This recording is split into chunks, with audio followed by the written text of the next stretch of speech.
some have said he's an easy man to meet, but a very hard man to know. He led a life of service and touched the lives of millions of Americans. He had a desire to make a difference, and with his bold assertiveness, he accomplished the goals he set forth to achieve for the American people. To many Americans, he is unknown. To most, he is known as the Patriarch of Change. He is the American idealist. He is Robert Sargent Shriver. After graduating Canterbury Catholic Prep School in 1934, Shriver enrolled at Yale University.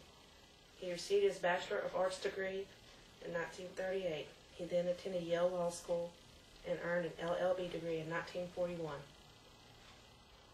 He chose Yale because he knew it would give him the best in higher education and social background that would be most useful to him. Yale patterned the rest of his life. While in law school, he spent several summers in Europe. He was a member and founder of an organization called America First.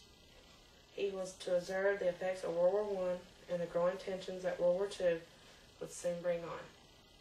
His goal and mission was to try to keep America out of war. During his 5 years in the U.S. Navy, he enlisted in Naval Reserve V-7 program, trained aboard the battleship USS Arkansas, and after Pearl Harbor he went aboard the battleship South Dakota as a division gunnery officer. He attended submarine school in New London, Connecticut, and spent time in San Diego for duty aboard a collection of decrepit World War I submarines that were being used for the training purposes. He went aboard the submarine San Lance as a gunnery and torpedo officer, and then served off the coast of Japan as an air controls officer. After the war, Shriver returned back to New York. He joined a Wall Street law firm for a short time and took a position at Newsweek as an assistant editor. He met Joseph P. Kennedy, owner and head of Joseph P. Kennedy Enterprises in Manhattan, and worked 2 years as an associate. In 1948, Mr. Kennedy made Shriver administrative assistant at Merchandise Mart in downtown Chicago. Later, he became assistant general manager of the building and was vice president in charge of sales. It was during this time he worked closely with Joe Kennedy in setting up the Joseph P. Kennedy Jr. Foundation for mentally retarded children. While in Chicago, Shriver was added to the Chicago Board of Education. Soon he was elected president of the board and held the position until his retirement in 1960. While on the board, he set forth and achieved the goal of the 7-point system. During his term as president of the board, enrollment in Chicago public schools increased with students, teachers, and employees, and teacher salaries improved. He had a summer school established and approved the use of television as teaching aids. Shriver was also president of the Chicago Catholic Interracial Council for 5 years, where he started numerous programs. His goal was to get black students into Chicago's prominent schools. He organized an interracial committee to get outstanding black students from grammar schools into the city's better Catholic high schools.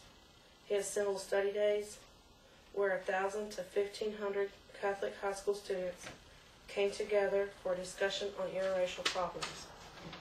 He left his life of 12 years in Chicago and went to Washington, D.C. in 1960 to work at the National Democratic headquarters. He managed John F. Kennedy's presidential campaign on a full-time basis. After JFK took office, he named Shriver as director of the Peace Corps. This led to what would become one of Shriver's most important accomplishments. By the end of that year, there were 700 volunteers in 13 countries. As of 1964, there were 6,499 volunteers in 44 countries. As of 2008, 200,000 Peace Corps volunteers have served around the world.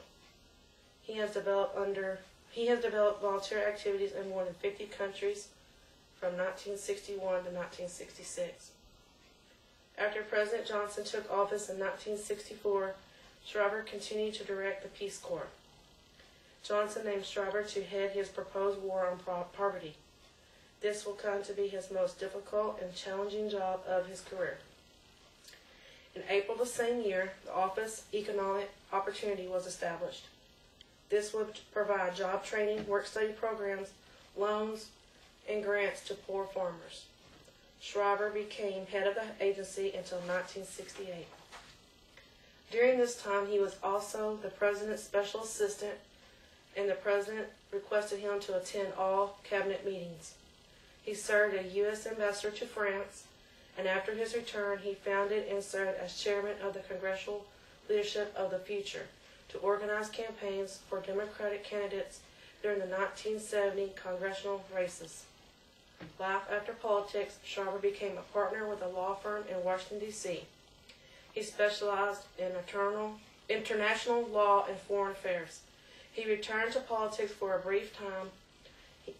He was nominated as 1972 Democratic vice presidential running mate.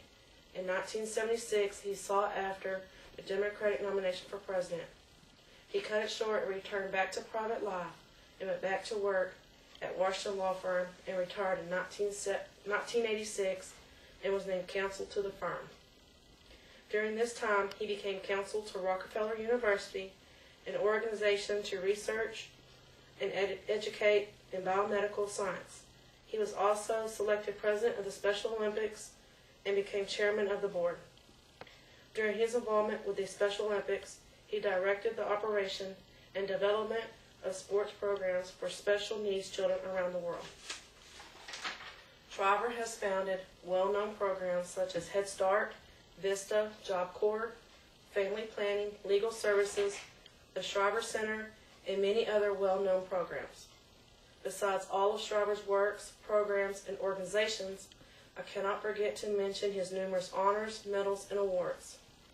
In 1993, he received the Franklin D. Roosevelt Freedom from Want Award. In 1994, the Presidential Medal of Freedom, which is the United States' highest civilian honor. World War II Victory Medal, Purple Heart, and many others. Mr. Shriver has received over 24 honorary degrees from universities around the world. Every year, the Shriver Center awards the Sergeant Shriver Award for Equal Justice to honor Mr. Shriver's spirit and commitment to justice. The Job Corps Center in Massachusetts was dedicated in his honor, the first center ever dedicated to a living person. Shriver's vision took shape during the Great Depression, the Holocaust, World War II, and during the fight for black freedom. He had a strong commitment to civil rights and helping those less fortunate. He was a man of action. He was firmly committed to making America a better place, and he never failed in that commitment. He strongly urged Americans to engage in acts of caring and service to this country. He sure is one great man that embarked this country and left his mark. His ideas and drive made a huge difference. He is the true American idealist.